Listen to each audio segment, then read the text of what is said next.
Bonjour Monsieur Marc Paul, votre nouveau web site capton3.com vient d'être mis en service et le projet Capton3 Web TV est justement en train de se réaliser. C'est quand même un projet que vous tient à cœur et que c'est un projet qui est porté par l'association Asiance et ASRC que vous dirigez. Pourquoi ce projet et que veut dire Capton3?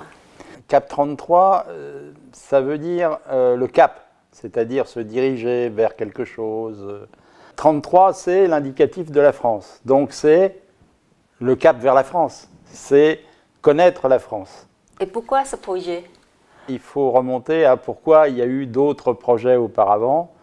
Et ces projets étaient axés sur la radio, sur les journaux, sur l'information.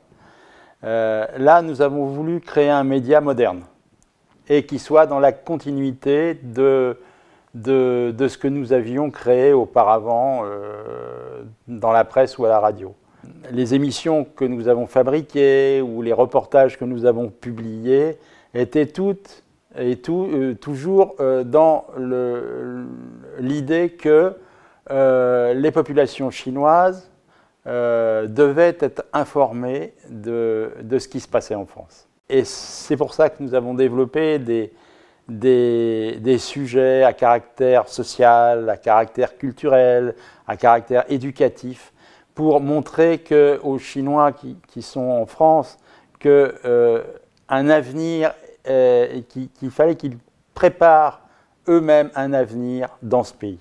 Ça veut dire que les migrants chinois en France constituent un public privilégié de Capton3 Web TV. Bien sûr, mais pas seulement les migrants, là aussi les étudiants, les touristes, les intellectuels de passage, les fonctionnaires internationaux d'origine chinoise, tous les gens qui parlent le chinois dans la langue courante ou dans la langue maternelle étaient intéressés. Et c'était notre public.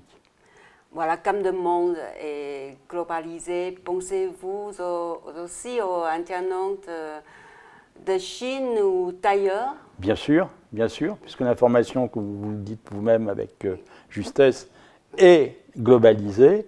Nous devons de ne pas oublier dans le caractère de nos émissions qui sont sur deux sujets. D'abord, qui intéressent les Chinois et des Chinois qui vivent en France et en Europe, et de leur montrer comment est la vie en France et en Europe, et en particulier pour les communautés chinoises. Quel type de programme peut-on découvrir sur le projet? Eh bien, sur les projets, nous allons aborder les programmes les plus divers, mais nous allons donner une priorité aux programmes qui revêtent des aspects sociaux, des aspects éducatifs, des aspects santé, de tout ce qui fait que en France, en Europe, les populations qui vivent dans ces pays sont fiers d'y vivre. Quel objectif poursuit-il ce projet Capton3 Web TV? Alors, c'est le même objectif qu'à l'origine de tout ce que nous avons fait dans ce domaine de communication, c'est faire mieux comprendre la France et l'Europe aux communautés chinoises dans le monde entier, puisque là, c'est globalisé. Le Capton3 Web TV, quelles sont ses orientations en matière de ligne éditoriale? L'indépendance. Nous sommes indépendants.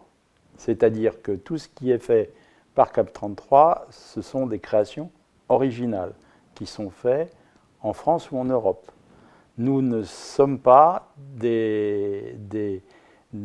un média qui va se contenter de vivre sur des ripostes, c'est-à-dire de prendre les créations d'autres pays ou ou d'autres gens, mais nous allons nous-mêmes créer nos émissions. Mais à part de ça, quelles sont les particularités par rapport à d'autres sites ou médias chinois existants? Par rapport à d'autres sites ou médias chinois existants, c'est effectivement que l'information y sera originale. D'après vous, quels sont des atouts pour attirer un internaute du monde chinois? Alors d'abord, c'est de parler aux Chinois d'un pays que les Chinois, quand même dans leur immense majorité, connaissent. C'est la France. Ils connaissent beaucoup de choses qui ont trait à la France. Donc c'est quelque chose qui va forcément les intéresser. Merci beaucoup, Monsieur Marc Paul. De rien.